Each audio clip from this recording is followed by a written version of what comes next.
What's up, all my success students out there? I'm going to talk to you guys about your second project, project number 2. The second project will be the Mandala project. Mandala project covers the first and foremost element of art, which is line. The requirements for this project is that it has to show radial symmetry, it has to take up at least 80–90% of the page, and it has to have at least 4 different kinds of design. So it can't be big empty design. It's got to have some empty design, but also some concentrated dense design as well. So let me say that one more time.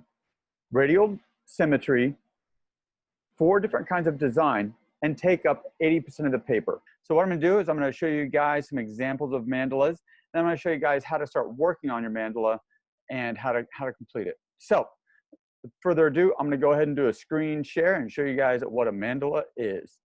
Whoop. We're just focusing on the elements of art right off the bat. There we go. There they are, right there.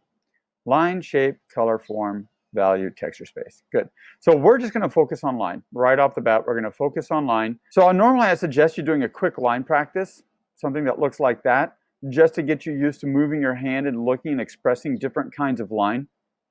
This doesn't take very long, maybe 5 to 10 minutes. It just gets your hand moving. You can copy this one exactly if you wish. Just get your hand moving, just get you thinking about different kinds of line and how line works, because you're going to start using multiple different kinds of line within a mandala. And I've mentioned mandala earlier, so let me go ahead and show you guys exactly what a mandala is. A mandala is a circular piece of art that uses radial symmetry, and it copies the same pattern over and over in a circle.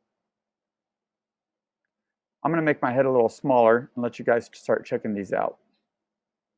So a mandala is a decorative piece of art that uses tight, small lines and decorative patterns in a radial symmetry formation. So when I say radial symmetry, what I mean is a repeated pattern that is symmetrical but in a circle. So, boop. So this piece, most mandalas are in sections of 8, meaning I take this one section right here. Actually, let me see if I can draw really fast. So I take this one section right here. I'm going to cut it up. And so this section right here is repeated over and over and over. This section right here. So the same section is repeated here and here and here and here and here and here and here.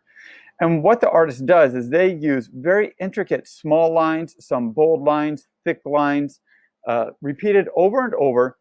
In this section, they repeat it here and here and here and here and here and here and here. So this is what your final project should look like, something to this degree.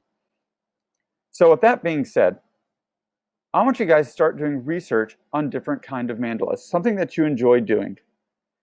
It has to show radial symmetry.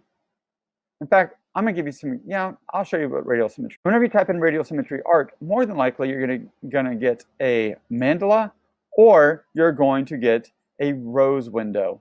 And this also shows radial symmetry.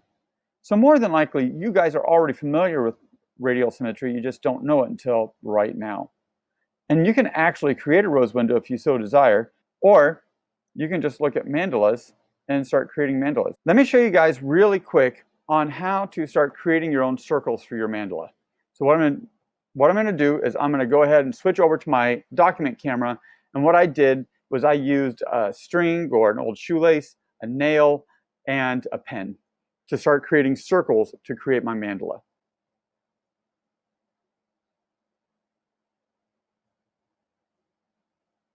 All right, so here's a rough draft I made previously for some of my other students. So what I essentially did to create these circles, are they perfect circles? No, but they're not bad. I went ahead and I found an old shoelace. I tied a nail to it, and then I tied a pen to the other side. And what this does is I'm going to hold the shoelace still, and I'm going to draw, like I'm going to hold it like this, and I'm going to rotate it around with the pen tied to it.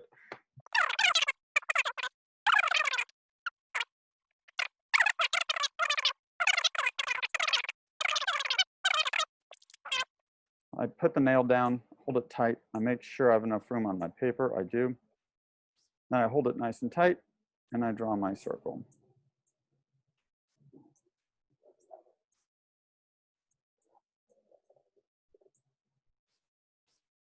There's my circle right there. Then stick my nail right there. I'm going to go ahead and draw my other circle.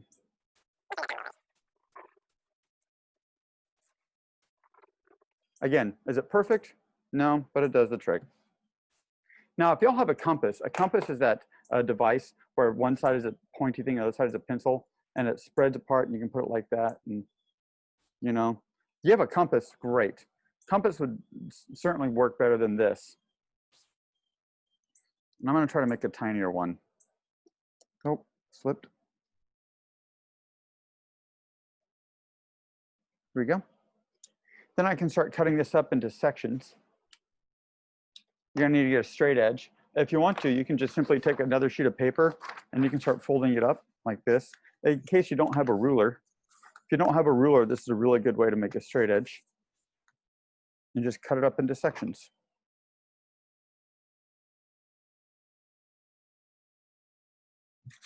So then you're going to start pick out a section and start drawing a design.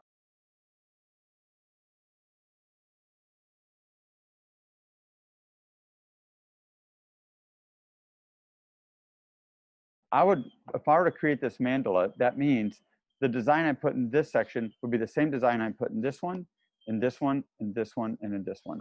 So just remember that the requirements for this assignment are that it must cover up the entire page. It must include multiple different forms of line, and it's got to be pretty intricate. Other than that, just an 8.5 by 11 sheet of paper.